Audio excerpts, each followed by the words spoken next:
Vishwambhara cinema విడుదలకు చాలా ఆలస్యమవుతోంది. మొదట 2025 సంక్రాంతికి రావాల్సి ఉన్నా ఇప్పుడు 2026 వేసవికి వాయిదా పడింది. ప్రధాన కారణం విఎఫ్ఎక్స్ పనుల్లో జాప్యం. గతంలో విడుదలైన టీజర్ విఎఫ్ఎక్స్ నాణ్యతపై విమర్శలు రావడంతో టీంని కూడా మార్చారు. చిరంజీవి పుట్టినరోజు ఆగస్టు 22న విశ్వంభర అప్డేట్ ఆశించిన అభిమానులకు నిరాశే ఎదురైంది. బదులుగా స్టాలిన్ సినిమా రీరిలీజ్ చేస్తున్నారు. చిరంజీవి తదుపరి సినిమా అనిల్ రావిపూడి దర్శకత్వంలో రాబోయే మాస్ కమర్షియల్ ఎంటర్టైనర్ విశ్వంభర కంటే ముందు విడుదలయ్యే అవకాశముంది. లను హాలీవుడ్ టెక్నీషియన్లకు అప్పగించింది.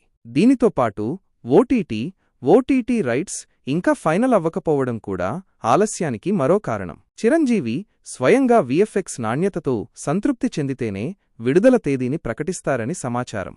విశ్వంభర సినిమాలో మెగాస్టార్ చిరంజీవి ప్రధాన పాత్రలో నటిస్తున్నారు.